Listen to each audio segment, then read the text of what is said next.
限为你播出其中一场精彩嘅开始，主题系师徒之间节目，人生为读到嘅四种众生60之日，2019年7月14，用英文开始到台湾福尔摩沙新体。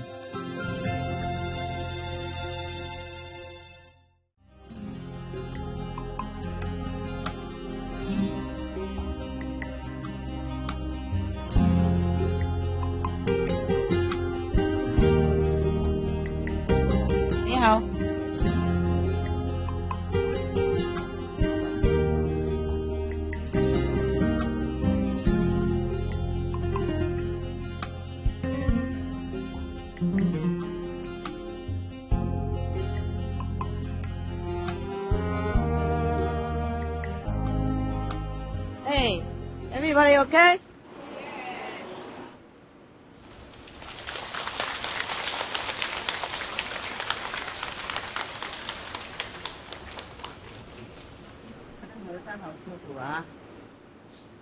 Ah, 好自在哈。我这个当一般和尚很困难，还好啦。It's good. I gave her some cakes that the kitchen gave to me because I don't eat a lot of cake. I don't really like sweet. Also, it makes me fat. I said I eat too much already, and she said she eat more, even more. I said no problem. She don't have to be model. Yeah, I do many jobs. Modeling is one of my jobs. I can't eat a lot. For her, no problem. If she gets fat, just buy new clothes. Huh? Yeah, for me, okay. Also, maybe if I get fat, I can design new clothes. But I don't have too much time to keep measuring, you know. So it's better stay a little slim. More convenient. Ah, brother from Hong Kong. Is your sister here? No? Take turn this time? It's your turn? Okay. Last time I forgot one story. This story is supposed to follow the story called The Afflictions by Supani in the temple. Yes. But I probably, overflapped the page, so I read it for you today. This story has a better title, a more positive title. The Hufa has a translation, yeah? Okay, 1 year translation, 1 year for order. Yep. Otherwise, just standing there, understand nothing, feel very boring. So you can do 3 jobs now. So join my club, okay? Listening, taking order, and watching. Huh? Wow. You only have 3 jobs. Don't complain. I have many jobs. I cannot list it all. Yeah? Dogs, caretaker, house cleaner, helper for the dogs, model, designer for jewelry, wearing jewelry. Oh, I don't have time to wear jewelry, but designer for clothes, modeling for clothes. What else? A lecturer, yeah. Initiation master, a meditator, yogis. Yeah, sounds better. What else do I have to do? Sometime a psychological counselor. Yeah. What else? Wow. Yes, the list goes on, yeah? Okay. I don't want to scare you. In case you want to be a master, so, okay, the list, we just stop here and you imagine more, okay? Now, let's go. Today I have a friend matching my clothes. Very good. Live in Astikram. Remember that was the village where they call by this name, Astikram. Meaning the village of bones. Remember last time there was the demons who lived there and eating people up, whoever went there. So they call it Astikram. and the Master Mahavira already subdued this demon, and he became a good boy, yeah, and not eating people anymore. In the old time, even humans in some places were eating humans. In the old time, it's very bad, but people were still eating people. Yeah, and now we, the civilized society, looked upon it as barbarous. Yeah, we don't do this anymore. Even in remote area of the world, we don't have that anymore. Well, not that we know of, because we are more civilized now. We look upon such a practice as barbarous. In soon future, we will look upon eating animal flesh also as barbarous, and pray God that it will be very, very soon. Yeah. Terrible. Yeah, our world is getting better, yes. And many animals' laws are being proposed or being implemented and maybe being practiced. Yeah, a little bit somewhere. But that's already a very good step. I say they should practice it. Some governments, some nations already advocate and put it into laws, to protect animals. But just one more step, then is ban altogether any killing of animals or torturing animals in animal factory, for example. So I think the governments of this country who advocate animals' laws and protections are very, very good already. Maybe one day they will ban altogether any form of torture or killing of any kind. Then it would be perfect. Yes, I will give that country hundreds of shining world leadership award for compassion, for love, for wisdom, for a hero, for whatever, the best. And I hope other countries also follow suit to make more laws to protect the weak and innocent, as well as to implement it, to practice it. Otherwise it would be hypocrite, right? Sorry. Sorry if I offend any of the governments or people, but it's the way it is, right? You say you protect the animals, and all the while just keep quietly condoning the practice of harassing, torturing, killing, maiming animals. So what is that then, huh? I really was very reluctant to say such thing, but I don't know, sometimes the truth keep coming out. I'm in trouble all the time because of that. Even heaven just warned me 2 days ago. They told me to be safe.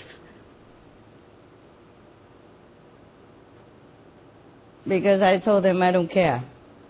And they say, yeah, you don't care, but you have to be safe for the world, because you still have work to do. Yeah, that makes sense, but still, I cannot help it sometimes to speak the truth. Because, that's what it's all about, no? Democracy, freedom of speech, truth, practicing, stuff like that. Okay, forget it then, for now. I guess the people who bring this regulation into law, they really want it, the nation to practice it. It just, a government body is a complex system, yeah? So maybe some pro, some against. I have been tolerating everything since many decades, yeah? And because of tolerance, I have almost died many times. I have been sick, gravely ill many times, and have been blackened my name many times, and also obstructed to give you a better teaching a smoother, more inspired, and deeper teaching, yeah, because of tolerance. So I think from now on, I have been, since we have this ashram, I have been practicing less tolerance for the sake of everyone else who are sincere, who truly take their time and have courage to come, to leave behind everything, either to work for the world or to come here to better themselves. And in our group we have 60, I don't know, I don't have my diary here, I wrote it down. Okay, 60+% are good, truly, sincerely want to go home and to practice goodness and to hear the truth and try to implement the truth in their lives. 60-some%. I'm very, very lucky and very grateful indeed, okay? And the other 30+% are not so, okay? Either they just joined for fun, or just have nothing else to do, or just shop around, or just come in to make trouble, or just to like to be with the crowd. Also, maybe just to profit from like good energy, but not doing anything to contribute to it. On the contrary, damaging it somehow. Okay? So for the sake of the majority, I was, since a few months, and from now on also, I will screen out as much as I can to protect the majority of people who are really worthy, yeah, of heaven's grace and blessing, and my time. I consider my time very, very precious. Every minute when I remember my age, I feel my time is running so fast and so precious that I can't afford to waste it just to entertain anybody, busybody or boring body or bored body or obstructive body, understand? In order to protect you and my time and my practice and my work, my inside work, okay? For these people, I do not reject them outright. Just they should practice at home or in some smaller centers where they don't affect too much the outcome of your practice. And my sincere dedication to offer you what I know. So anyway, they have got initiation. They're free to do what they want to do with it. But they're not free to come in a big assembly and making trouble, yeah, and ruin our atmosphere and damage your practice result. You agree with that? Yes. Okay.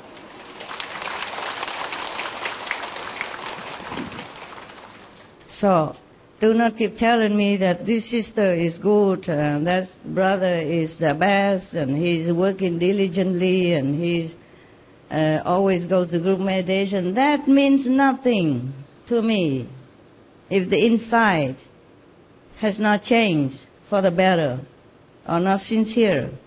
Outside is difficult to judge whether or not a person is good or not. Truly like that. Even I was fooled many times because I also looking outside. And only until maybe I talk to that person or something happened that I have to check it out, then I know it's only outwardly look good, seems good, but the inside is still nowhere. Number one, because not sincere, join in maybe because of a beautiful girl or a handsome boy, or just have nothing better to do, or just like to be in the crowd. Some people like to be in the crowd and make themselves more famous for doing something and looking good, So it looked like good, for some other purposes, but not sincerely here for a real thing. And they are also, just like all the masters, when they came to our planet, they give generously initiation, and offer it to the public at large without discriminating who is what, and who did what, and just giving everyone a chance to know this method and then to be able to practice. But not everyone took it seriously. The same with Sakyamuni Buddha. Even his cousin always tried to harm him. Did nothing good. Always jealous with the Buddha because the Buddha has many admirers, many followers, and many disciples who worship him and who practice with him with all 100% faith, over 100% faith and vigor. And he looked like nobody followed him. Maybe only his servants. Maybe nobody loved him. Maybe his mother does. Or if he has a girlfriend, perhaps. We never heard it, that he has any family or romantic relationship. Maybe that's why he's cranky. Nobody loved him.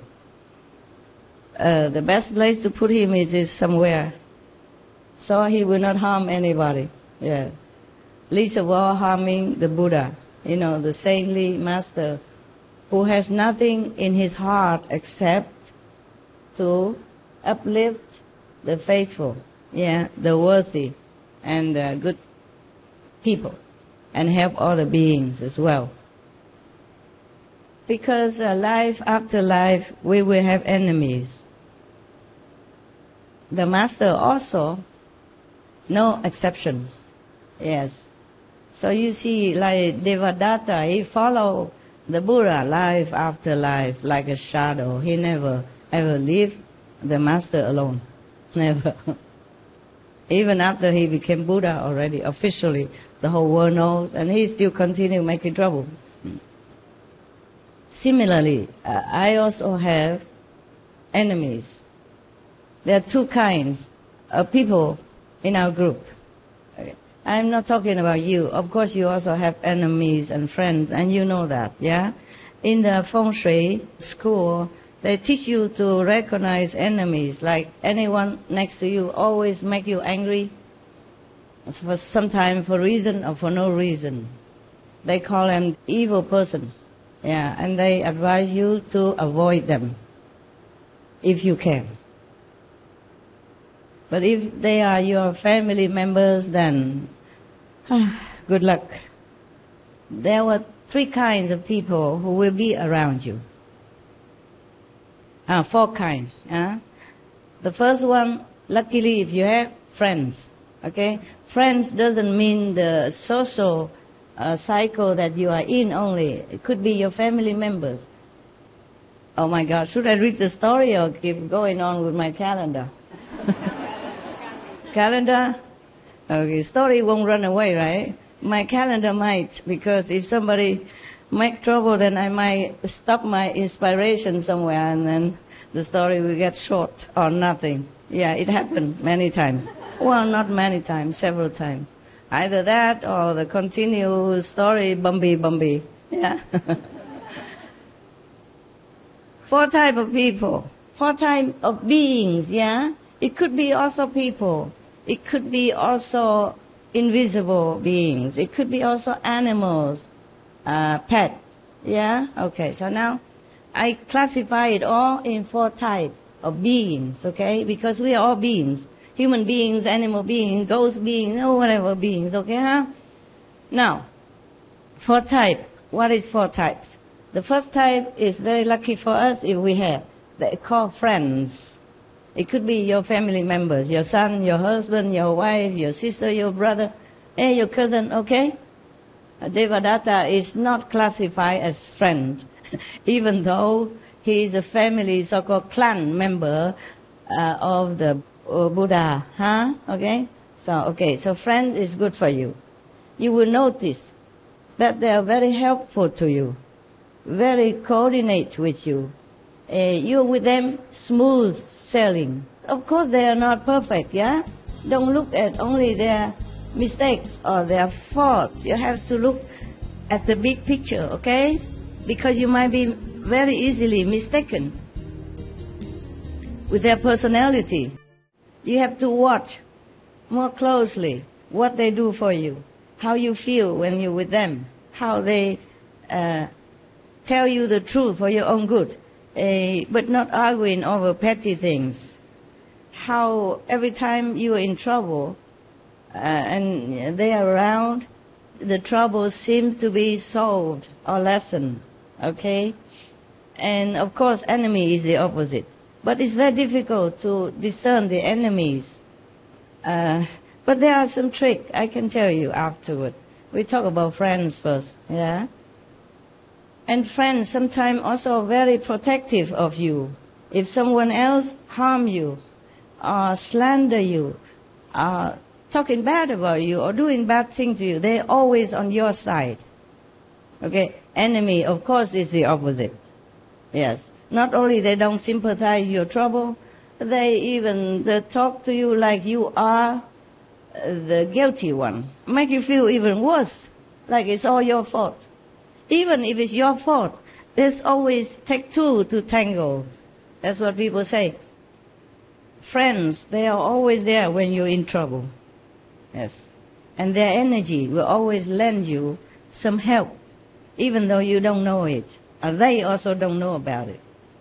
But you just feel comforted when you're around them. Yeah? And you too seem to get on well in many subjects. Not all subjects, not all things. Of course, nothing is perfect in this world. Even in architecture, when they build a house, they deliberately make something wrong in some corner of your house. Not dangerously wrong. It's just something not perfect, so that the house will be safe and stay long. Yeah, I guess to make it less perfect. Yeah? So that the house will stay longer safe and make people happy inside. That's what they believe. But of course, the house alone, the feng shui alone, is not 100% safety proof or happy proof for you. You must have also the worth to live in there, and to live a perfect and a good human life according to your merit and your goodness in your heart. Some people, even if they live in a bad house, but they are so pure, so good, so everything, even bad, become good. Actually, in our group, we should also experience that. Many years ago, when I first came to Taiwan, being blind, deaf, and dumb to the world, I also didn't know much about Taiwan. Used to be also kings and queens and all that. I used to do what I want, yeah? And my order will be law. So when they say, oh, it's raining a lot, it's wet for disciple, it's sunny too hot, rainy too wet, winter too cold, autumn is too nothing. So we should build a little roof for everyone, okay? We build a roof. And later they say, but the wind and the rain is still flying in. And they say, Master, we have to make some wall. But we didn't really make wall. Maybe it was just like plastic sheets, and cover, yeah, etc., etc. But then, I don't know, somebody went and reported it or something, and then somebody else came and demolished it, yeah, the so-called meditation hall. So we had nowhere to go. We just plant more trees, hoping that, like the Buddha, we sit under the Bodhi tree, we might become Buddha. We plant a lot of trees. And because of many trees, it's like a forest. In Sihu, right? It's like a mini forest. Yeah, trees are everywhere. If you're not careful, you bump into trees all the time. When you're in Samadhi and walking around, you be careful, okay? And we always have to trim the trees so that it doesn't overgrow. Otherwise, we will have no more land because Sihu is small already. Similarly, here we also have to trim, okay? Trim some people who are not really useful, yeah, for the majority and for the practice of everyone else. So we trim them, just like trees, yeah? Sometimes you have to trim some, because the tree might grow too far into your house and obstruct your door or your windows or taking up your space. You trim some. So at that time we planted many trees overnight even. Me and the monks and nuns at that time, you know, the resident, long-term resident. And we plant also at night, because sometimes we cannot wait until next day because it may be too hot and the tree will wither, you know, and very difficult. So we have to plant a lot because we were in a rush of time also. If we don't plan it well on Thursday, Friday, Saturday, then Sunday people cannot come because of the heat of dirt everywhere and trees are laying down everywhere or topside everywhere. Is also dangerous for the children, and the holes everywhere on the ground is not safe. So we hurry. So we plan sometimes all night through. And because many trees, we call it holy forest, big hall, 森林大殿, word by word translated like that. Actually, 大殿is mean the place where you gather to meditate, to listen to master lecture. So they call 大殿. You know, even in the temple they call it 大殿, mean where the Buddha statues are placed, and people come to worship or meditate if they do, or listen to the abbot speaking if he does. Yeah, so we call it 大殿 also. Actually, there's no 殿. 大殿 means big hall. You know, the hall is normally has the roof and the walls around it. Yeah, meditation hall or any hall like that. Just we had no hall at all. They still nostalgic from the old time when they still had the little meditation hall before. It made simple stuff like sheet of metal. At that time I didn't have a lot of money because I did not do any designing or modeling yet. I didn't think about that. Yeah. And then we just used, you know, very inexpensive material just to cover for the sun and the rain. But later it's demolished. We plant trees instead. Yeah. We were just a group of practitioners, didn't know much about the building regulation and stuff like that. We thought, oh, it's necessary to build, so we built. And I thought the Taiwanese people know what to do. And the Taiwanese people think Master knows everything. Master knows what to do, so okay, we build. Later, we know better, you know, we have to apply first for permission. Nevertheless, we already plant trees. Very difficult to dig them out. They're growing everywhere already. So we call them holy forest, meditation hall. And just now, they dig out one of the ancient prediction, and one of the seer, he mentioned about our holy forest. And I said, wow, that's pretty cool. So that means anything happens has a good reason.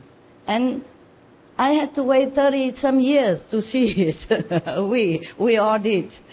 We all had to wait for 30-some years to see the reason why somebody came and demolished our so-called meditation hall before. And then we have a forest, holy forest meditation hall, which fit perfectly in the big plan of the universe. Yeah, we shouldn't have built that hall in any case. But I remember now, I don't know if they still have these tapes that I was talking to the residents at that time, because they were so upset that somebody was going to demolish their house. They're not really attached. They thought it's a place, the holy place where people came and meditate, you know, for the disciples. And why do people even come and do that? And they were thinking they're coming out and lay it on the street, you know, to stop the bulldozer to come to demolish the hall. So I was laughing. I talk to them laughingly, saying, "Oh, somebody really want to use a human skin to protect the metal skin," because the metal sheet.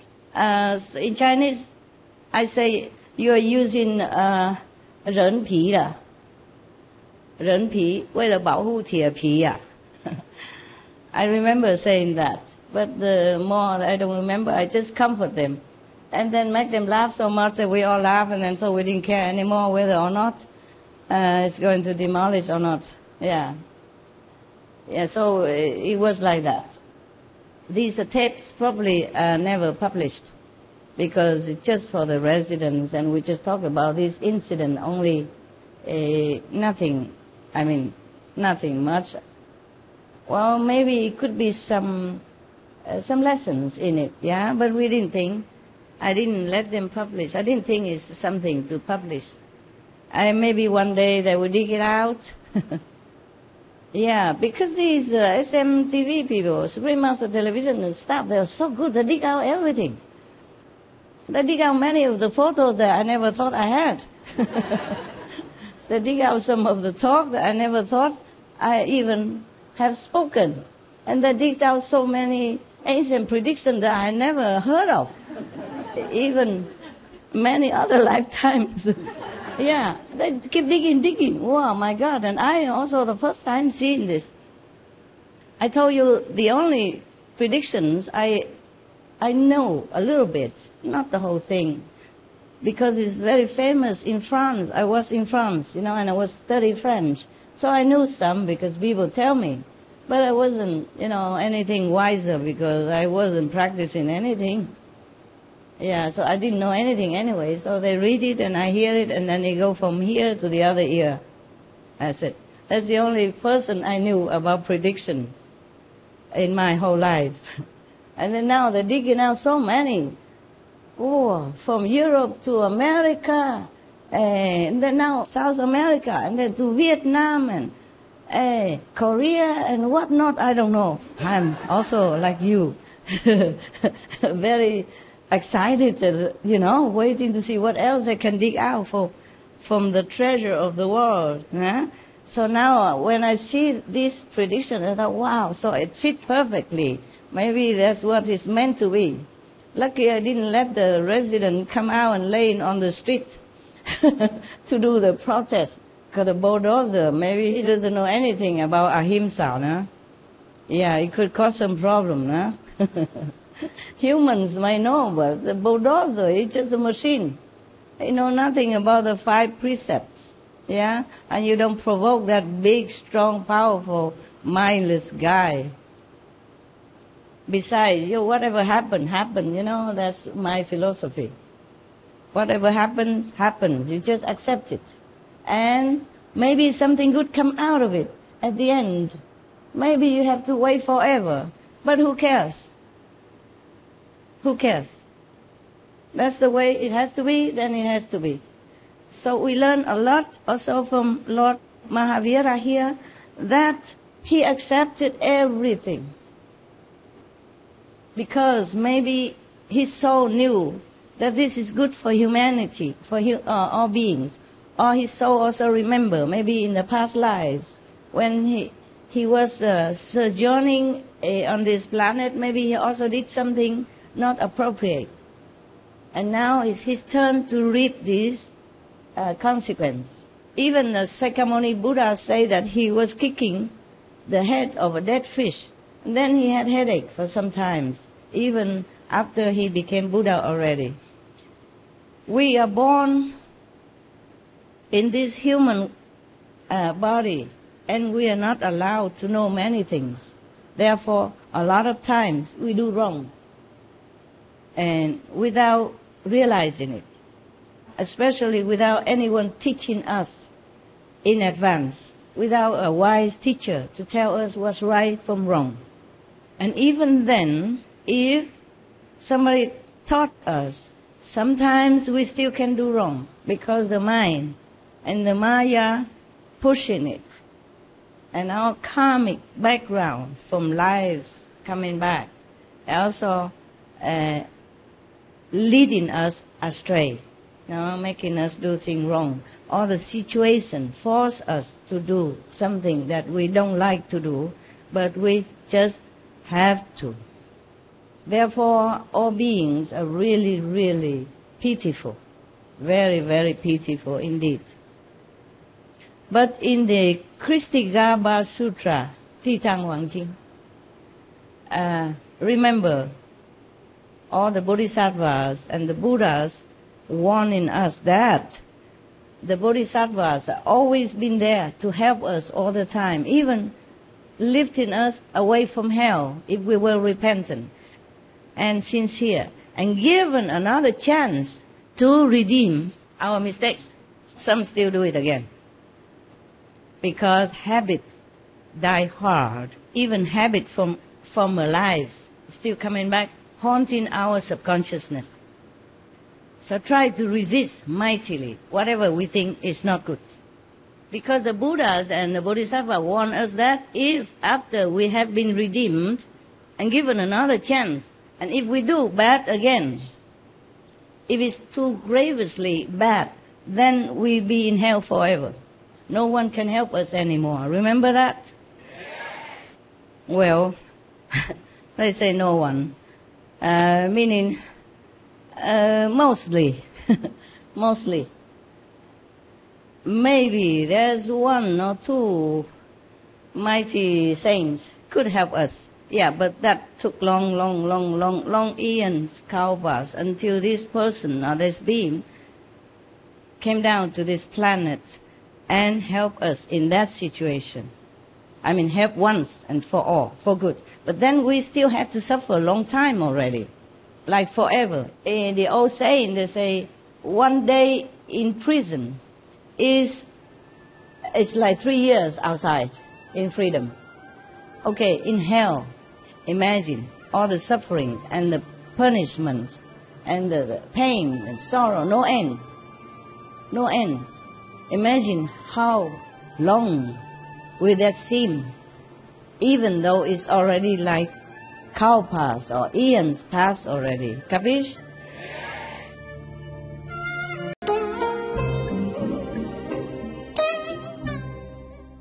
Sometimes bad things happen to us is to lead to a better thing. Sometimes we lost something, but then we will be given something better. Yes? Like in Sihu, we had problem. We cannot build there, and then you cannot meditate there. Yeah. Also, you build some things right in front of my cave. Yeah, suffocating me. When I came back, I had nowhere to walk. If I walk out, I have to bump into your nose right away. How can I breathe like that? Yeah, and you had everything already. The whole ashram are yours. I have only that little, maybe 20 square meters that I call home. And you had to build something, solidly with metal frame and everything right in front of my cave. So I demolished it and tell you you cannot go up there anymore.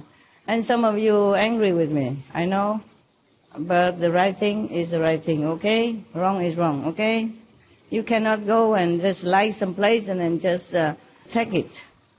We like many things in life, but we cannot just take it. It is not appropriate. We have to always consider other people before ourselves.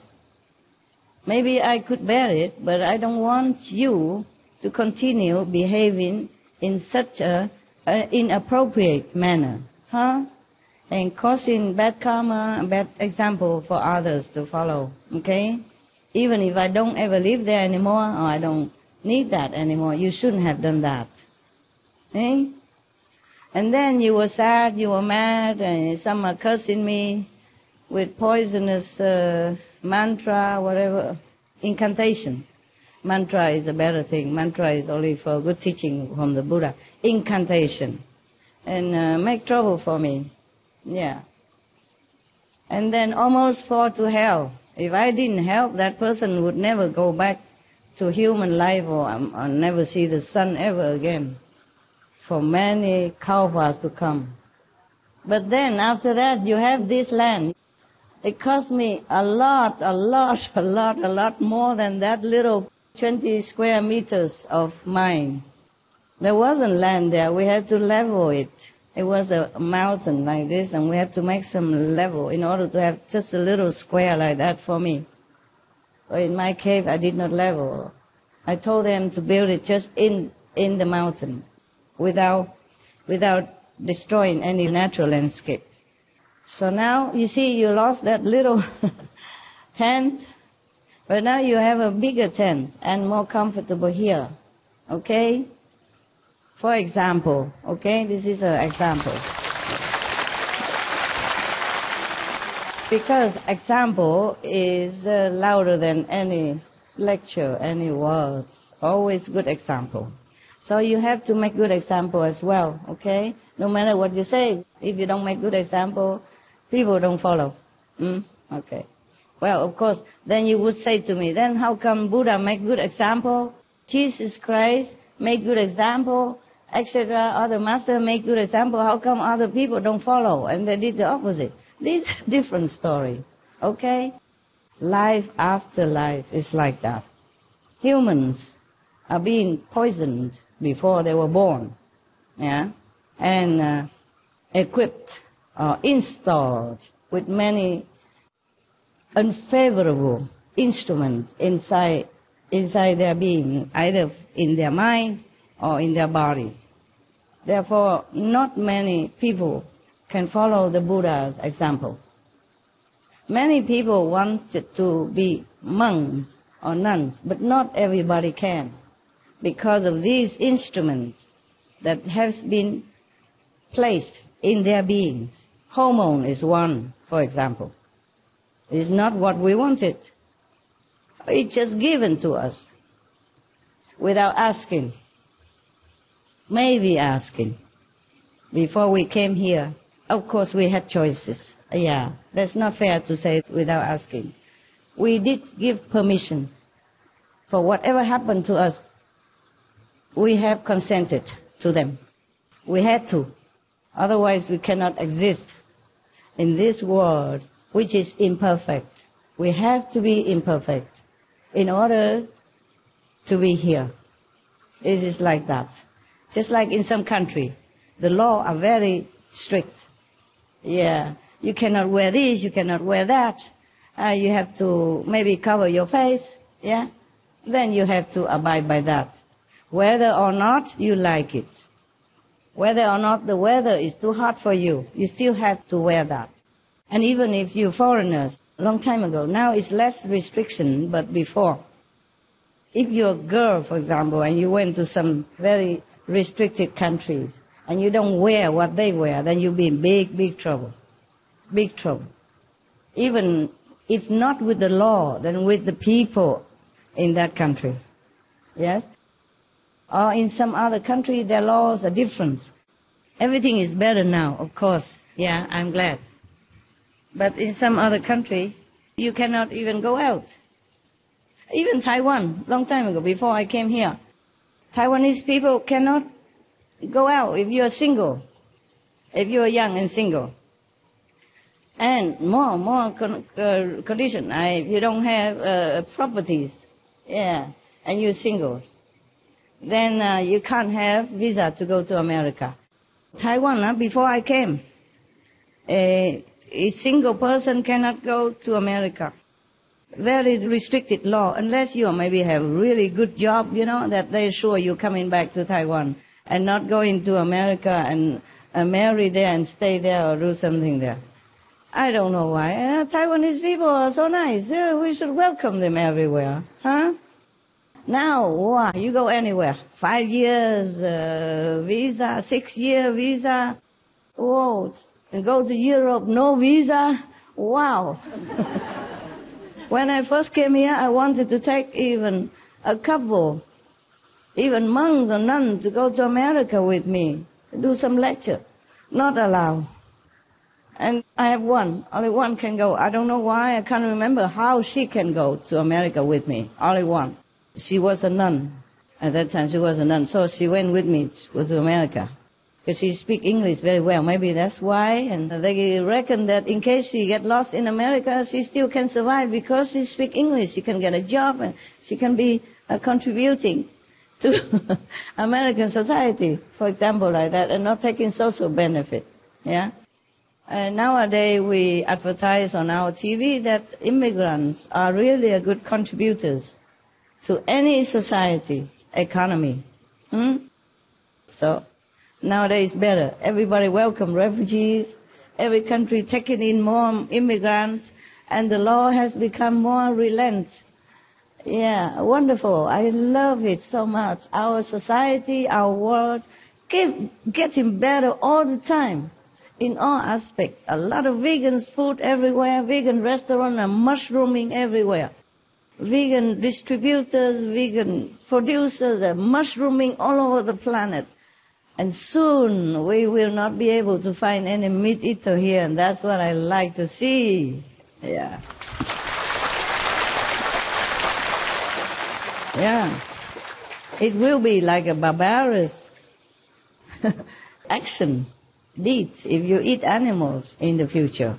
Just like now, we look upon human eating like barbarous, yeah, immoral, unbefitting to the civilization. It's getting better, much better. I hope and I think sooner or later everyone on this planet will realize that they're doing wrong by killing weaker and meeker beings to eat. Animals, they are defenseless. They are harmless. So this is the act of immoral to begin with. Not to talk about spiritual practice or merit or heaven's rewarding or anything. It's immoral to harm someone who is weaker than you, who is defenseless, who is innocent, and who is harming you in no way. Any civilization should be based on this and nothing else. Then our world will be a paradise. I mean, in real.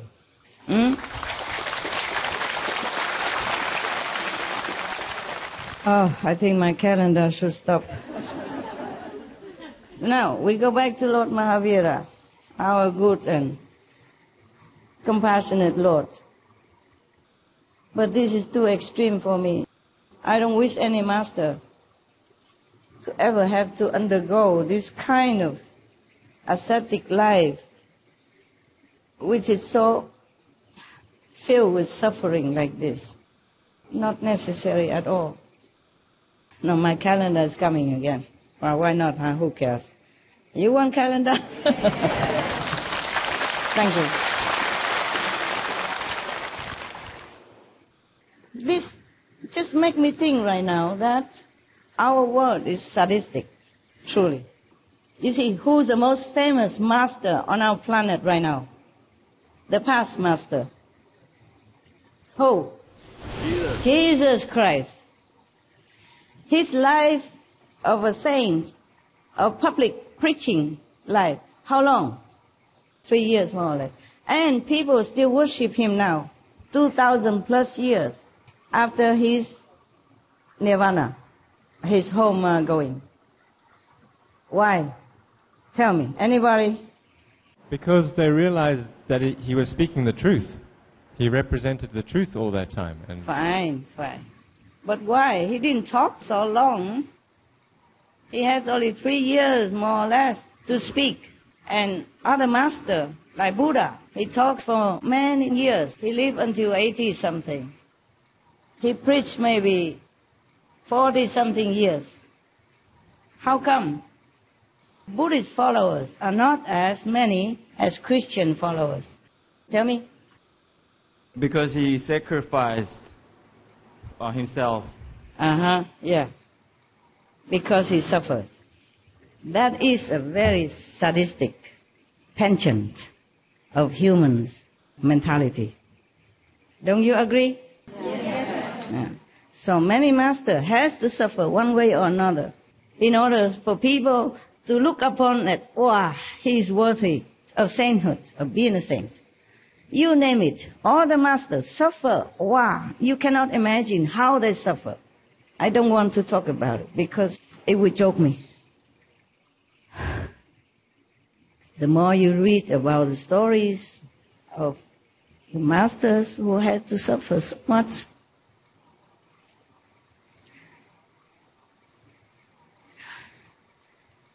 The more you just might lose faith in humanity. So it's better we don't know. It's better you don't know. I read too many. I still cry whenever I remember how Jesus had to suffer. From his birth on already, he has to lay in the manger of the animals in the cold winter night on a foreign land. His parents had to run to protect him like criminals. They done nothing wrong. And Jesus was just born.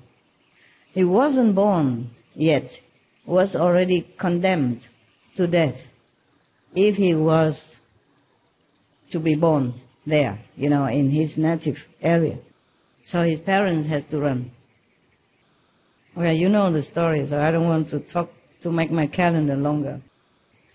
And for example, many people, I don't mean you or anyone in particular, but for what I knew, many stories, any master who practiced asceticism, or maybe better still, don't eat anything, then a lot of people come and worship them, at least believing in them that he or she is really a worthy practitioner.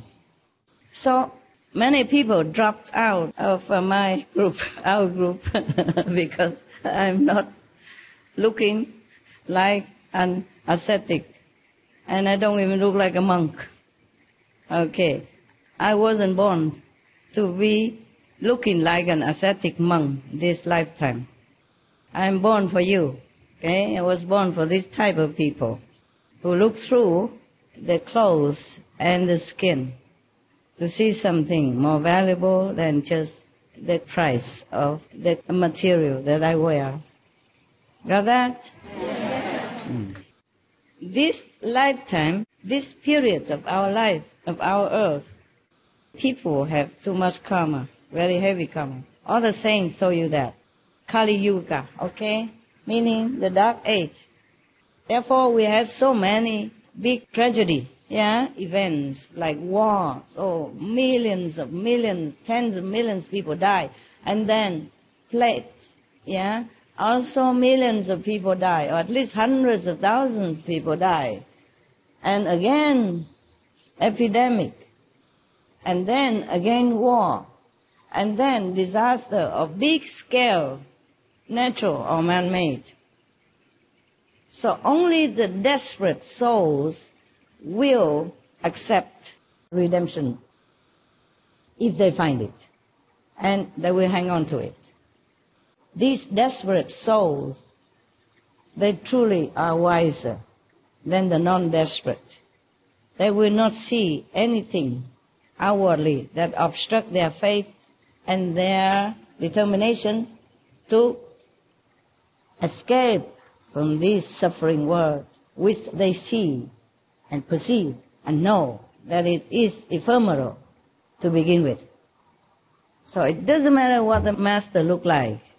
As long as their souls perceive that she speaks, he talks the truth, they will follow to the end, sincerely and diligently. And for these souls, I might have appeal.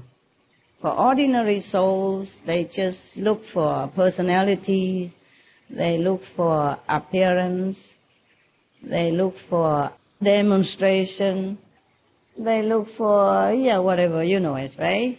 Yes.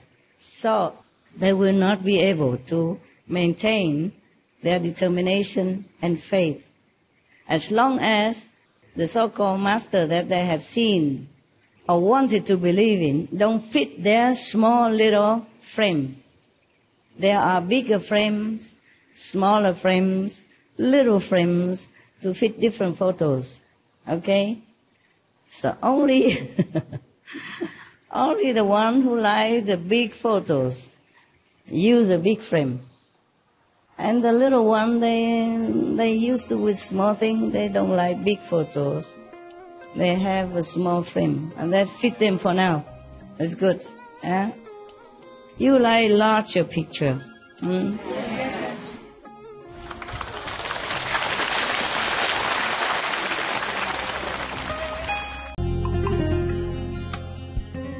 So you see, our world is like that. They don't believe in happiness. They don't believe in good luck, redemption. They believe in hell and evils and bad luck and all this kind of stuff. So when the Master comes with all positive energy, say, wow, you will be saved. Don't worry, I take all your karma and your other 5, 6, and 9 generation. I will also take care. Don't worry. And they look at the Master like, what? Are you joking? You must be kidding, right? Yeah. But if other people say, oh, you sinner, you better be repentant, be more ascetic, avoid more pleasure, then you might be able to be liberated. Then they believe that. They go home and kneeling on end, or maybe prostrating in the snow, in the dirt, in the rough, stony road for 100 miles on end, and to redeem themselves. Even though the whole life they did nothing wrong, just reciting Buddha's names, for example. Then they believe that will be the redeeming kind of path. But the Master is too easy. Come to me only, yeah. And I will help you. Like Jesus said, come to me, those weary and laden, I will quicken you. I will lift you up. How many people follow him? Not too many. And they even killed him in such a cruel, gruesome way, inhumane way. He did nothing wrong. He never said anything wrong even against the governments or anybody. So you can see, this world is not fit for us to live in. We don't like all this kind of sadistic kind of mentality and the trend of society which believe only in suffering and sorrow and pain. Yeah? So any poor master who wear tattered clothes or eat once a day or better eat once a week or maybe not eat at all, then okay. Maybe I will follow you or maybe not even. It's not like, okay, the whole world follows that, then it's not too bad. Not too bad. There were many saints who ate nothing in our history. In Taiwan, there's also one. She was a nun. Her name was Fu Wei Ni Sư. And she lived also in Miaoli, near our old ashram. And she ate nothing for a long, long time. She drank only a little water. Yeah. And she doesn't even preach. She used hand to teach you, like tell you to recite the name of the Buddha. Her teaching is very simple. But it's good enough. If you follow her, she will have the blessing for your Buddha's name. Not just like anybody tell you who recite the Amitabha Buddha name, but it's her who told you. Because she is powerful. She is pure. She's devoted to the Buddhas and the Buddha's teaching. And she lived up to it. She's powerful. She's liberated soul. She's a saint in a human form. So if she told you, even with her hand only, to recite Amitabha Buddha, then that Amitabha Buddha's name will have no end blessing. Then if you recite it, you will really be blessed and be liberated. That's the difference, okay? But how many people in Taiwan follow her? Every Sunday, maybe one bus or two buses will come there and just bow to her and see her hands and then eat some of her food and then went home. She already has nothing anymore, so people cannot suspect that she will benefit something if you follow her. Nothing. I mean, ascetic to the maximum already. She wear old clothes, tattered clothes, always patching here and there. She don't have any new clothes ever since she became a nun, I guess. Because her clothes always being patched again and again and again. And she doesn't have that many. I saw that. I went to see her also. So you see what I'm saying? There's no end to demand of humans, a requirement. You have to do this in order for me to follow you. You have to do that in order for me to follow you. But maybe I don't even follow you. Because I don't want to. Because I like to still eat meat, I still like to drink alcohol, I still like to do this and that. The thing that you did not allow. Or you encourage me to quit. I don't want to. That is the problem. You see, humans, they ruin themselves. They spoil themselves. They do what they want even though they know that is bad. Some don't know. That's okay, excusable. Nobody teach them. Okay, we understand. But some know for sure. Still don't do it.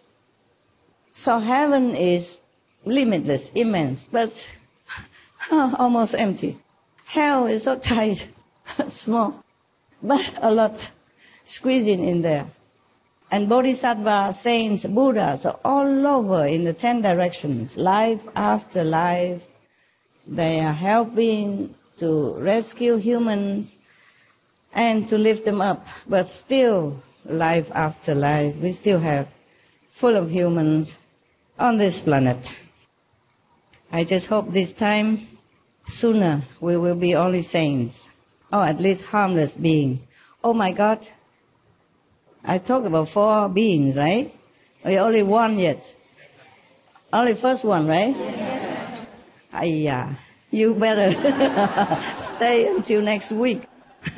Because, yeah. Okay, never mind. So we talk about friends. Of course, friends include bodhisattvas and Buddhas and saintly beings. Good friend, huh? San Tzu Su, huh? Good, intelligent, wise friends, okay? If you have friends by your side, it's good for you. But mind you, friends doesn't always mean they always agree with you, even though it's right, okay? If something they have not known before, maybe they don't take. But that doesn't mean they are enemies, okay? Now, let's go, friend. Oh, sorry, I think I have no time for you today. We just let you take a rest.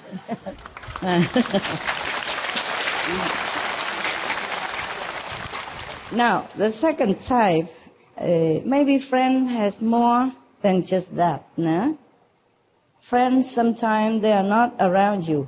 Sometimes they just happen to be with you for a short while, but then they introduce to you some good teaching or name of a master, and it awakens you something. And then you will go and find more of that teaching or that master. These are also friends, yes. And we have also invisible friends, yes, like the angels who protect you. If you're good, more angels protect you. If you're not even angel around, they cannot do anything, or they just disappear. They're not allowed to help you when you're not worthy. If you keep the 5 precepts alone, clearly, then okay. At least have 5 angels, okay? And you have also not just angels, but protectors. If you're more worthy, you have protectors. Yes. When you retreat, you have more protectors. Yes. When I am in retreat, I have more protectors. But now they use only OU protectors, not the ordinary one. Ordinary one also hang around. But the OU, Yosuke goddesses, they came. Every time, just 2 days. Every group, 2 days only. It depends on my retreat. If it's less troublesome, then they give me maybe 26. Okay? Normally 26 is around, but 28 or 30 or plus. It depends on how rough the subject of my retreat at that time. Then I have more or less of protectors. The protectors, they know everything. They can tell me many things. Just sometimes I don't have enough time to listen. Too busy. Busy outside things. Yeah. Sometimes I know too late. Yeah. But it doesn't matter. I'm okay. Yeah. Should be okay. Now, there are another group of people. They are neutral. Okay? They no harm to you and no good to you. Yeah. Sometimes they could help you a little bit of small things, but they don't harm you in any case, okay? So sometimes you work with them, you feel that less effective. But these people, at least they don't harm you, eh? So we don't have much to talk about these people. They can hang around you or not hang around you, but it's just maybe decoration or just harmless, just to have company or something, but nothing much going on. But nothing bad, okay? Of course, if they are around and sometimes you need something, they can also lend a hand, yeah? And slowly, life after life, they do that. They become your friends in the end, sometime in your journey, if you are still here. If you're liberated, then of course not. And these people who help you, we also have to be uplifted to some degree. Huh? So not much to talk about these neutral people. We call them neutral. And now we talk about enemies. Enemy has two types.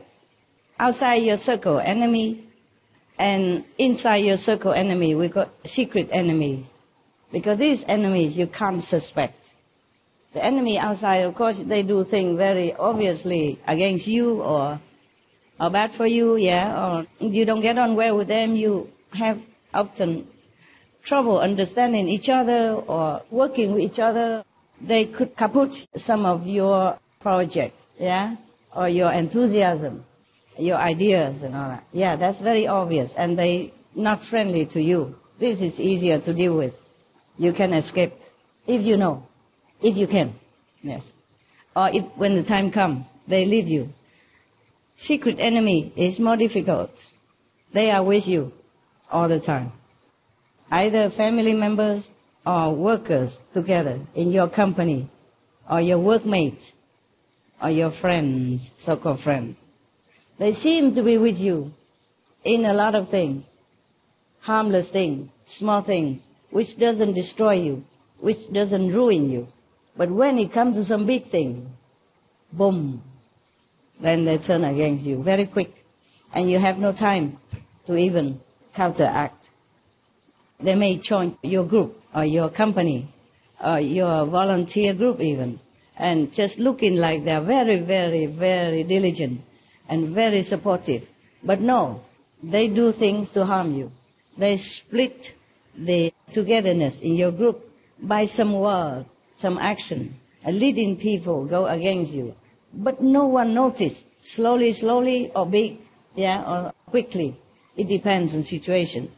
And they also ruin your reputation, your name, your company, your business, your ideal, your faith. They make you even don't want to practice anymore. These are worst enemies. They could be your girlfriend, your wife, your husband, your boyfriend. Capish? Maybe they follow you in the same faith, look like. But in some way, visibly or invisibly, they slowly wear you out of your faith as well. By their own example, their own action, or their own argument. They make you lose your way. These are the worst enemies. They make you lose your faith. These are the worst enemies. Mostly they are secret enemies because they're with you. You trust them. That is the problem. If they're outsider or they just come and go, then okay, you hear that and you forget tomorrow. But if they're with you every day or often, then their influence are not to be overlooked. You must use your wisdom, your intelligence to discriminate between friends and enemies. Otherwise your life will be in trouble. We have only one life here now that we know. Next life we don't know. We don't know if we are still human, if we see a master or not, if we can practice or not, or if we have more family members obstructing us, more bad enemies obstructing us, or we will become animals, or some gods, or some fairy in heaven enjoying too much and don't want to practice anything. Some heaven, it's just too low and just give you enjoyment. You have no motivation, no push to go higher. In every group, there are prone to be one enemy like that. Mostly, in most groups, there will be one. And you have to really be vigilant. In our group also, we have. So I have to keep trimming it, okay? For your sake as well. I will not abandon them if they don't do anything bad for others outside in the society. If they still are vegetarian, meditation off and on, okay, fine. But they should not be near you, because they will give bad influence, okay? By their action, by their talk, by their invisible influence, by energy, yeah? Therefore, I'm trimming. Okay, huh? Please don't criticize me. Okay? It's getting smoother now. I often talk now without any bad interruption recently, and I'm very grateful for that. And I'm also glad for you. Okay?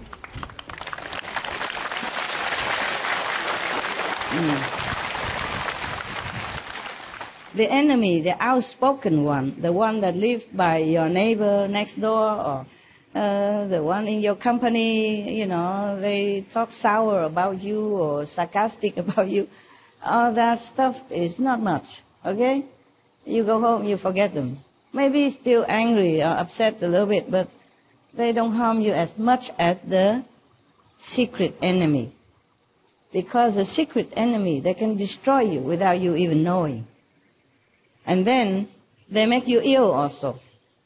And the worst thing is that they make you lose your belief in the right path to follow, right master to believe in. That's the worst thing you could encounter. Or, just like Devadatta, he always tried to obstruct the Buddha to teach others.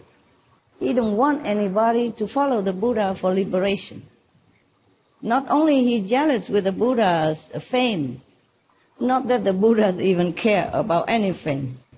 Just his job, his mission, his destined to be an open Buddha like that, to teach others according to his vows and his power. Not that he cared to be famous. If he cared to be famous, he would have go back to be a king. Have so many servants, many concubines, most beautiful women around him. They select, If you're a king, they select all the best looking women in the country, young maiden, to be at your side for your pleasure, to lessen your stress, to bear many children, to enlarge the royal household so that you can use these children to solidify your power or to solidify friendship, support from neighbor countries. It's like a job also. Having many women also like a job. The king might not even like it. Not every man like many women. Most men very faithful. One woman is good enough for him. Yeah, and then they build up their relationship together, and they have not just desire for each other, but they have obligation for each other, they have respect for each other, they have things in common and go together on the life journey as a best friend. So most men, if they found a good woman, trustworthy and nice to him, faithful to him, then he's happy all his life. He don't even look at anybody else. In America, they make a survey that 90+% of American, USA, American men are very respectful and loving to their wives, really love their wives and respect their wives. I think everywhere it was almost the same. They just didn't do the survey in Taiwan. The myth about men love many women is not really true. Some maybe. Yeah, some maybe. But not all men are like that. I saw it around me all the time. Yes.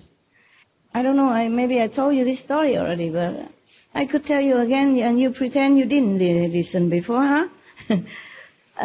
I was in Spain and I went to a restaurant to eat because they have a vegan taco. Taco is a special Mexican food. Yeah, they wrap it in crispy corn chapati like. Yeah, and it's very delicious. Yeah, they make it vegan. I love Mexican food. Whenever I'm in Mexico, I really have to go out and find some real Mexican food, vegan, to eat. And sometimes I made it at home. And now I don't have time to even eat, not to talk about make it myself. I prefer to cook.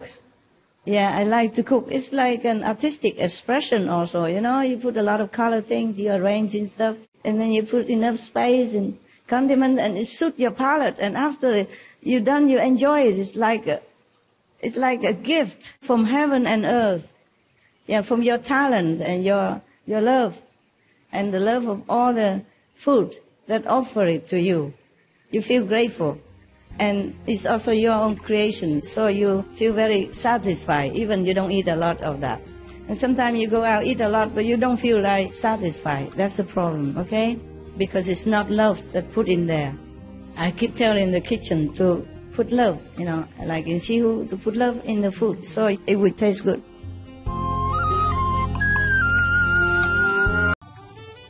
I like Taiwan, but I really love Europe. Everything clean and tidy everywhere, every country.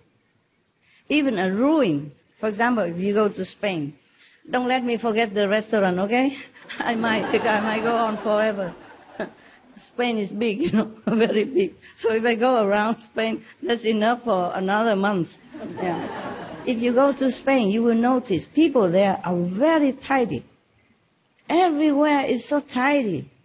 Even if a ruin means a house has been built a long time ago and nobody lives there anymore and the roof is gone, the wall is half broken, still you don't see any mess there.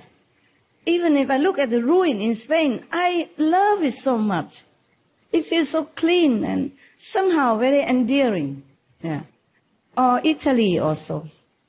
But Spain gave a deep impression to me. Really, every ruin is like a piece of a special art for me. Yeah.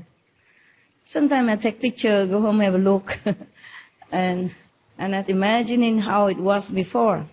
And I thought if I have a time and chance and talent, I would maybe buy that piece of ruin and the land around it and rebuild it again to make it beautiful. And my cave in Spain, it was just a cave, a lot of rock and rough, and it's not accessible. But afterward, I hired people to come in, move all the unnecessary rocks and trim all the trees, because it's a cave only.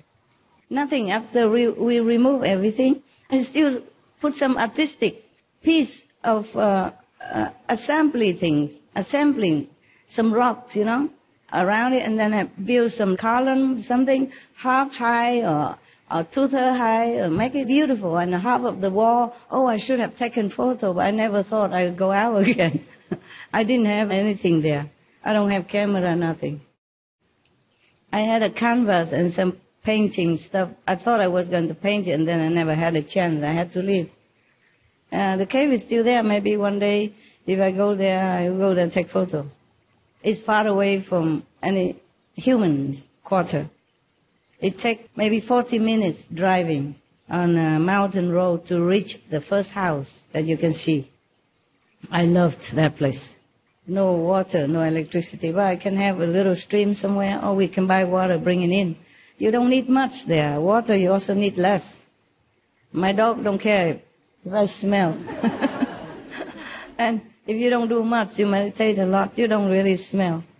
And you need only a wet towel to make yourself clean every day. And I don't need electricity. I buy a lot of these sun lamp, solar lamp, and just stick in the ground everywhere, big one, small one, depends on. And then I use it as a flashlight, as a light for the night when I have to go out somewhere. That's one of the best time in my life. Just like in India, when I had nothing. I love having nothing. You just feel so free. If you don't believe me, try it. I don't mean absolutely nothing. You have some simple food, that you can take with you. I eat just canned food. I bring only canned food in my cave. But I have a couple of assistants because the dogs. And sometimes they bring me good food, sometimes not. And you don't need a lot. You bring a lot of canned food there and something that can last long. You can bring oil to cook because I have an oven, a heater, and they use oil. And then on top of it, it's very hot. You could cook things with it. So in winter is the best. You can warm yourself and then you can cook at the same time. In winter also you don't need a lot. I was there in winter. I don't know what's the summer like. Summer probably you have more water. Summer and other rainy season, more water from the waterfall. Yeah, when it rains, it's like a waterfall coming down. Winter you have ice because just put a bucket of water outside, and then when the rain comes, you feel it. I bring some plastic like a swimming pool for kids, blow it up, and then the water can contain in it. Because I cannot carry heavy things, so These kind of, like balloon, you blow it up and it become like a container. It's flat though, but you can have water in it. And if it's winter, the water is still there, it become ice. You can also refresh yourself. If you don't want to sleep, you chop a piece of ice, put it on your face, and then you wake up. Summer or rainy season, you stay under the waterfall, it wake you up in no time. You don't need electricity. But outside where I have some mobile unit for the workers, for the attendants, and for the dogs, we have solar panels, so we can charge the phone if we need. Very civilized indeed, you don't know that. And if you have more solar panels, you can watch TV. I had a Spanish mountain. Also no electricity, no water, but I have TV. I can wash my clothes with a small washing machine. I can have even a dishwasher. And I collect all the rainwater whenever I can. But that's the workers, they do it. You see, they bring big tank inside. We cannot do that. And I have many solar panels. In winter, I can even have a heater. I live in a small hut, 1 meter 70 long and 1 meter 50 wide. I couldn't find any better. That's why. It was Christmas time. And that's the only shop that opened. And that's the only thing available. So I had to take it. And I was very happy in it. I have a small television inside. I have a heater inside. You have to use the eco heater, not a normal heater, but very flat, ceramic. I love that cave. If I have a chance and it's easy, I would stay in that cave again. I love it. It's a natural cave. The water run in and then some soft earth just loosen up and then all the stone come down to the floor. So when we come in, have to move all the stone. But then it becomes flat, you see? And I put some gravels in it and then build some little, like half-ruined Roman columns and stuff like that with hand, with this rock that I found around it. So beautiful. I found it beautiful. For me, it was beautiful. Yeah, after I decorate it like that. And I have a tent put inside, but the road is flat in some area, but not flat enough for one tent. So sometimes I sleep here, and then in the morning I was down there somewhere else. Almost. If there's no tent, I will run into the ravine under there. It's not very deep, but it could hurt you. Yeah, so a tent is also useful. Even though just a zip, but it stops you, and then you wake up, It's it's not where I want to be. So around is all tree and bushes and birds and squirrels and rabbits and stuff like that. Oh, beautiful place. There's nothing really, just that. But for me, it's beautiful because so quiet. But in that cave, I have the biggest ever realization. And the gift that I gave some of you also from that time.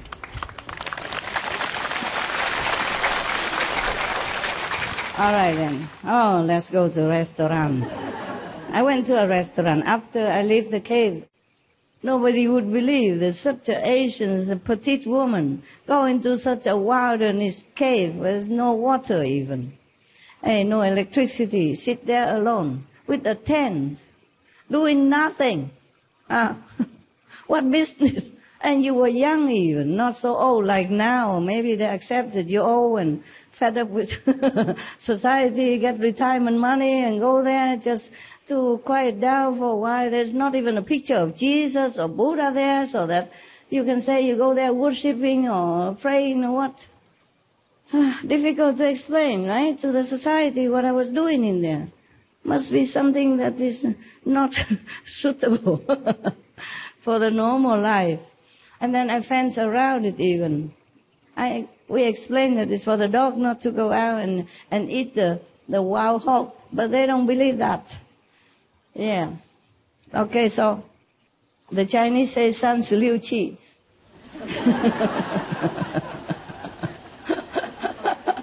最好就是跑了，不是走了，跑了，跑快了啊！ of all of the 36 strategy of Chinese, the best is to run in that case. So I did. I listened to the Chinese wisdom. Yeah?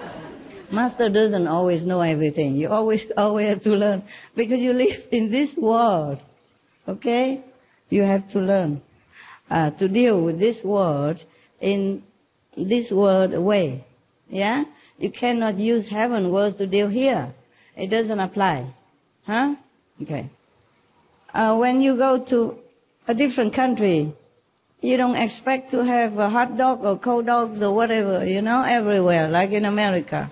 You eat what the native have for you. And you respect the law. Whatever law you know in that country, you abide by that law.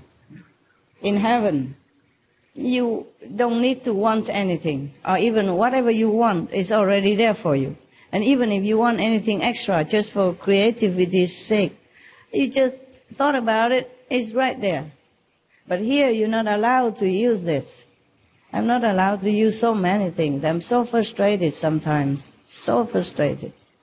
Because the thing is, the king of this world, now worry, if you come down with all your splendor and magical power, then every one of this planet will just follow you, go back to heaven. And he has no subjects to rule. What's the use of a king without any subject, right? So you have to sign contract. You can't walk in the air. You can't walk on the water. You can't fly. You can't go through walls. You can't open door without any keys from afar. You can't do this. You can't do that. You can't heal the sick, openly. So many things you cannot. The master can manage everything, but here cannot. These people have sadistic tendency. They want the master to suffer or to be in poor condition or pain and sorrow in any kind, short of all comfort that they want to have. They themselves want to have. But they don't want master to have anything like that. You understand? No wife, no kids, no family, no friend, no possession, no clothes, no food even. Food has to be very poor food. Yeah. Walk bare feet, no shoes. Yeah. No clothes would be best. Yeah, that kind of master that people want. The master has all heaven and earth, and they expect the master has to be poor, suffer, pain, sorrow, all kind. Meanwhile, they themselves ask the master blessing so that they are rich, healthy, happy, famous, marry well to a good family, pass exams or has good job, blah, blah, blah. But the master not allow any of that. That's why I told you this world is miserable and sadistic. Okay? You see or not? Am I right? Yes. So what did I say about restaurant? Now, I went there because of Mexican food. Oh, sorry, no, that's not the one. I went to the Thai restaurant next to the Mexican food. I don't always go, but sometimes at home, food is no good. Yeah, I haven't got time to buy any vegetable yet, so if I pass by a restaurant, I eat first before I collapse in the supermarket. And then there was a Thai restaurant, I forgot. Yeah. And then I sit on one table, and a couple sit next to me, Yeah. And they were talking, The man sit next to me, and the lady sit in front, almost opposite me, because the two tables next to each other. I sit here, she sit there. And she was kind of making conversation, say, where you come from? This is a very famous sentence. I wish I never have to hear it. Story of my life. Because if you tell them where you come from, then they start to ask another. How long have you been there? Were you born there? You married there? Etc., etc. Did you study there? Your parents are still there? Hey, do you have sister and brother still there? Hey, no end. Understand me? I don't know what is in me that they keep asking me no end. What's that got to do with them, whether I marry or not, or I'm married in Vietnam, or I'm married in America, or wherever, And then what car I have, how did I get here? Do I have long-term visa, short-term visa? Do I have a house here? How big is the house? How many rooms? You have a swimming pool or not? You understand? And how big is the garden? What kind of trees? Do you plant fruit trees and flowers? Okay, the couple. Yeah, she asked me again, this kind of big question, where are you from? Okay, then I have to apply to tell her. Then how long you been here? Then I'm applied again to tell her. And she asked me then about Spain, because I lived there at that time. I said, I live here. Okay, so she asked me about the weather, the people, how comfortable it is, because she came from maybe Scotland or England, I forgot, okay? And she wanted to buy an apartment or a house here and live here. I said, then why don't you? It's good weather all year round, and you see where we live here is next to the sea and healthy, and you have many restaurants and a lot of foreigners. You will not feel like a stranger in a foreign land here. Everybody speaks English here. I told her that. I told her what I knew. I said, we have Italian, Spanish, Mexican, Thai, Chinese, all the restaurant, okay? Yeah. Pakistan restaurant, even all kind of restaurant here. Indian, Thai, all kind of restaurant. And you'll be spoiled with choice, and you will enjoy it here. I enjoyed it there too. Of course, I have to tell you the truth. Not that like good thing, I don't care. I'm not that ascetic, okay? I'm not Lord Mahavira at that time. Sorry for him, but... yeah, and then so we were talking, and then she said she wanted to buy a house here, but her husband doesn't want to. He likes where he is. And she just feels very frustrating. So I said, oh, he's very loyal, that's why. She said, what? He's so stubborn and wants to stay in that rainy and old town when you say he's loyal. I said, yeah. He likes what he has, and he doesn't ask for more, and he's happy with what he has, and he's loyal to his place. And then she was kind of agreeing with me. Oh, I didn't think it that way. I said, yeah, you should, because that's why he's loyal to you. You married how long already, She said, yeah, 30-something years. I said, you see what I mean? And he's still interested in you.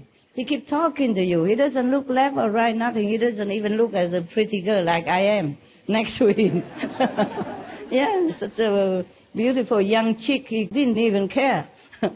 So I pointed out to her, so she's less, upset about him. He said, wow, I never thought about it this way. I thought he's very stubborn and very close-minded, but now you tell me he's loyal.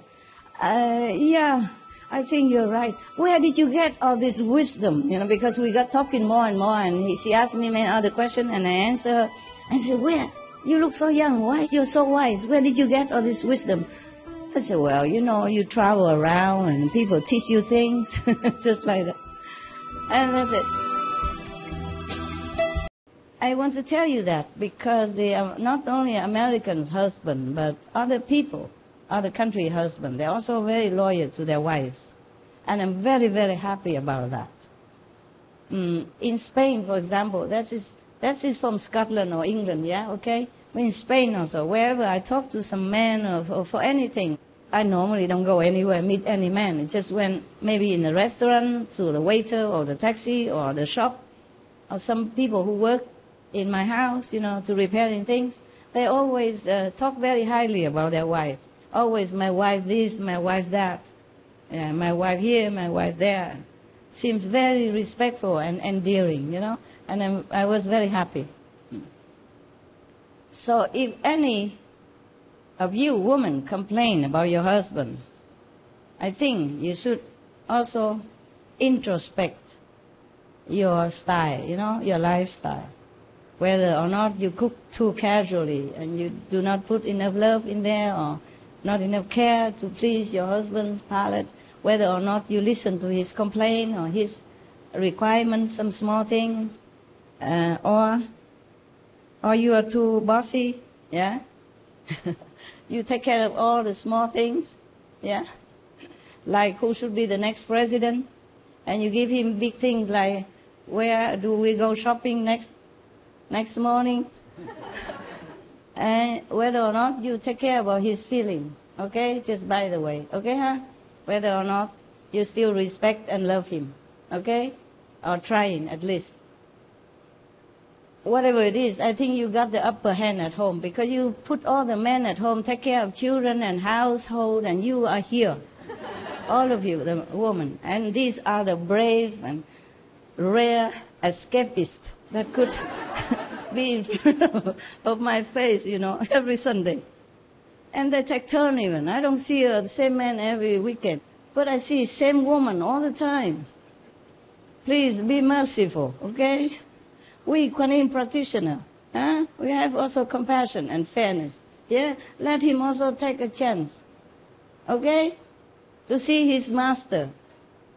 Okay, I don't want to talk about that again. I know what you do at home. Don't have to tell me. I know everything. Master knows everything. It's good. Women mostly have more common sense. That I understand, okay? But common sense doesn't always mean intelligence or wisdom, okay? We must have love and wisdom as well. To be right all the time is not good for you, for your love relationship, okay? You have to be also sometimes feminine, yeah? Sometimes very cooperating, okay? And let your husband also be right sometimes, okay? In some small matter, okay? Let him feel like a man, huh? And don't use all that excuse to say you don't know anything anyway. You stay home. I go listen to Master, huh? Don't use all his shortcomings to make advantage for you, to do anything you want or go anywhere you want, and neglecting his feeling and his privilege and his right, okay? Especially spiritual. Got that? You say yes, but behind me you do know. I don't know. Let other people practice, also meritorious for you. That man really, he just focused to talk to his wife. Even his wife talked to me, and then because of concerning both, so he turned around, a second and said, yeah, like that. And then he turned back to her again. You imagine such a beautiful chick like me, huh?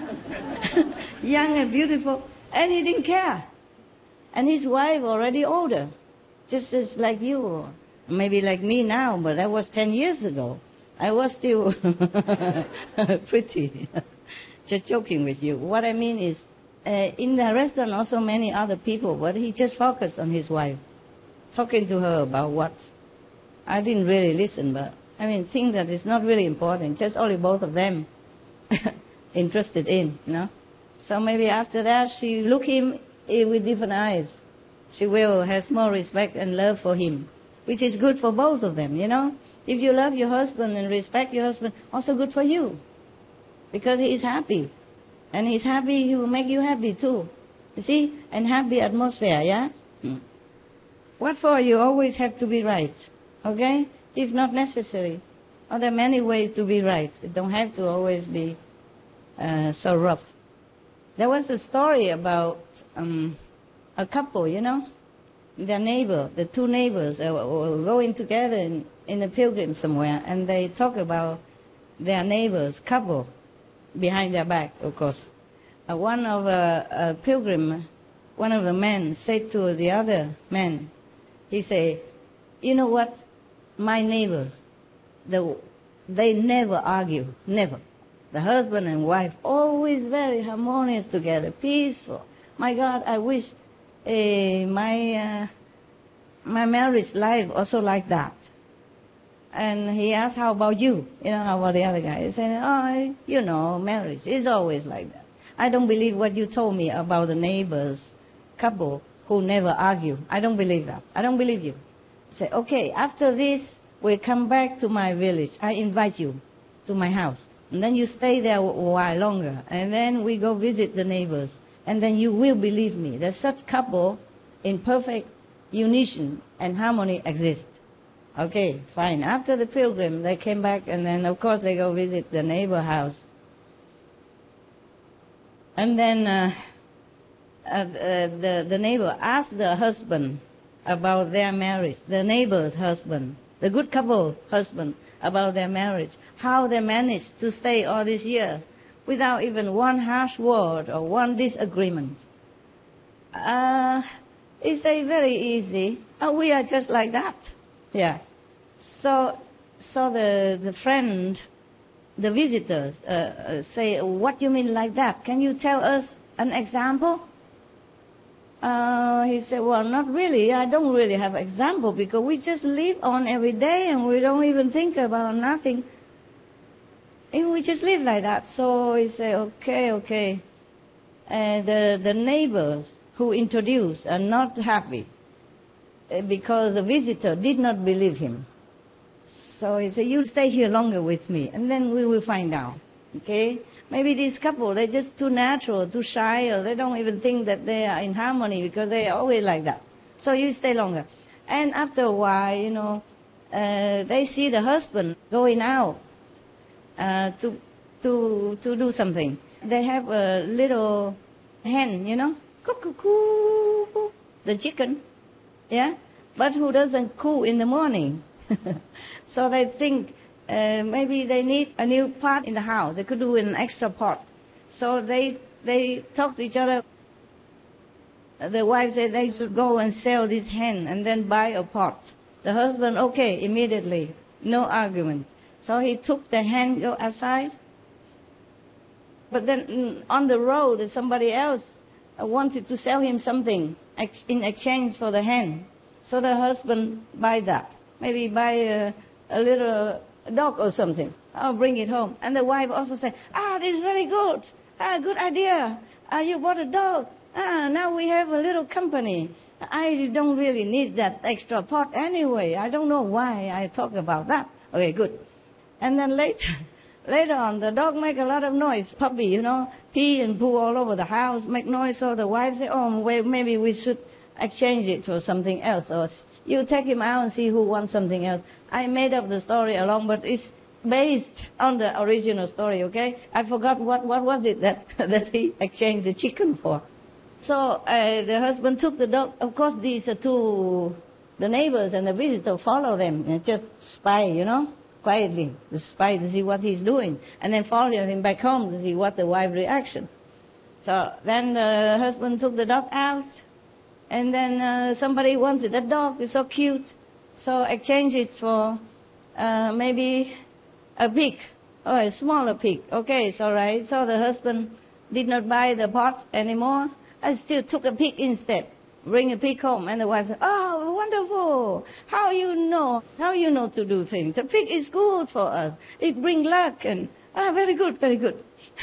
And then, so the pig stay. And then later, the pig also go all over the house because they don't have a room, don't have a place for the pig. And they make a place where the pig escape and all that. So too much trouble. And the wife didn't know how to feed the pig, never feed the pig before. So I said, never mind. I think we still need to buy a pot instead of a pig. The pot we can use and we don't have to take care. And don't need extra food for the pot. The pig eat a lot. So okay, the husband took the pig outside. And went all over and exchange for this and that. Always the wife said, okay, good. And then later I have to change. Finally, the husband took the last item, whatever that was. Okay, you imagine, whatever you say is fine with me. Outside, and then on the road, he see a man who was carrying a hen. That was his hen before. All the while, he's still here. Say, oh, what are you doing with hen? You see, well, I bought it for my kid, but he didn't like it, so I went out to see if anybody wants to exchange it or something. I said, oh, good. Okay, I have this. Do you want to exchange? I said, yeah, this is just what I wanted. I don't know what then. What else can we have? Maybe a little rabbit or something? Yeah, I like it. My kid would like that. Okay, how about we swap it? So then the husband took the hen back home. And the other guy took the rabbit. When the husband came home, the wife exclaimed, wow, nice to see the hen again. My God, I miss you. You're really a good husband. You know what your wife wanted, really. So thank you so much. So everything ends happy, okay? So now the neighbor and the visitor came back home and discussing and said, you lose $10. They bet. Now, give it to me. You see, they never argue. See that? Okay, this is a kind of relationship. It's like a best friend, best buddy, but hard to find. Yeah. Even my so-called disciple argue with me all the time, many times. Not all of them, and not one person all the time, but they don't argue maybe, but they did opposite things and all that. They cause some chaos and some confusion and trouble and delay and time in loss and all that stuff.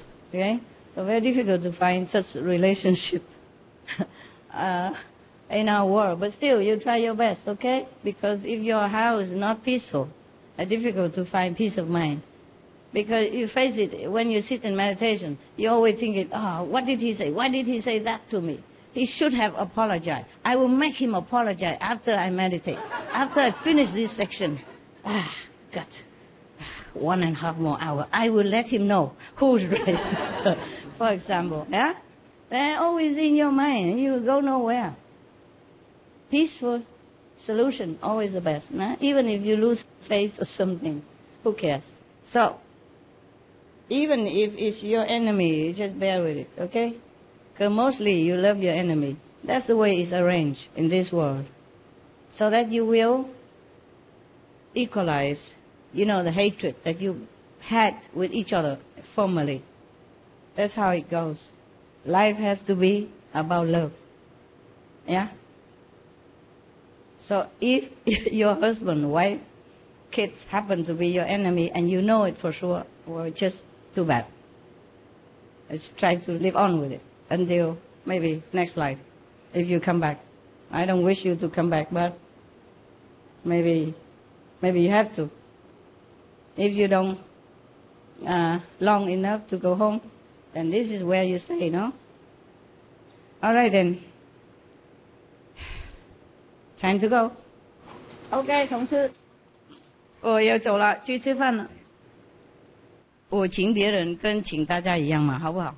欢喜心就好了。好 ，Thank you. I said if I invite someone else, you just be happy as if it's you, okay? Then you also have the same feeling without food. 女孩子太聪明了啊！唉，先生讲不惯你们是吗？讲不惯。谢谢，你才漂亮。我老了，才漂怎么亮？弄一弄给上电影而已，上电视嘛。还有模特要卖衣服。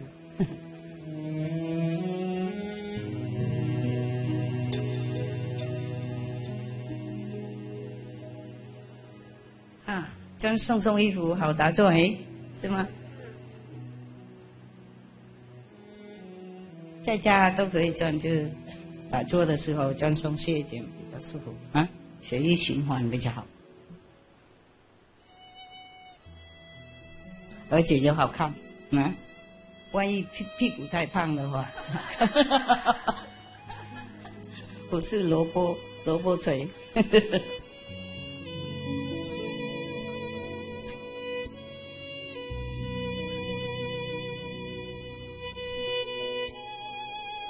都是台湾当地好吗？常看师父，不用羡慕他们 ，OK？ 我要去吃饭都还没吃饭呢。不过你们女孩子来很多也是对师父是一种compliment， 赞叹的意思了荣耀了因为平常女孩子对女孩子没有怎么那么谅解了，是吗？一个女孩子她出名，我们不会很喜欢的女孩子比较有那种直觉比较强所以师父讲你们懂比较多，也许比男孩子多一点点。OK。所以很多女孩子跟着师父，表示说师父了不起了。没人说，我自己只好自己赞自己呢。啊，怎么办嘛啊？以前哈，上那个 Krishna 名字哈，他说很多都是女孩子跟着他的，方便多数都女孩子，侍者也是女孩子，陪伴也是女孩子。Krishna 听说他很好看啊，很吸引人啊，看照片也觉得不错。然后每一次就要去看他的时候，哇，大家告诉大家嘛，那个时候没有那个电话什么，然后他们互相告诉啊，太急了忘记，有时候口红啊弄到这边来，眉毛啊是眼线什么那都乱弄啊，听懂吗？那个时候也许没有，不是每个人能够有一个镜子啊，所以他们乱弄乱搞，然后那个 Krishna 看到就会笑。也许他们故意弄给他的师傅笑了，还好你们都弄得整齐。哇，每个人都有一个电风扇，哦，好厉害，很会照顾自己哦，这样好，这样我不会担心。我很对不起你们，因为又热嘛，又那么多人。骑不骑，然后还是骑，不会啦。我看你会很高兴啊，你活这么久。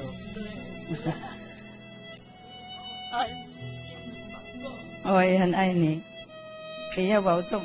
哇，怎么皮肤还这么漂亮，一点皱纹都没有。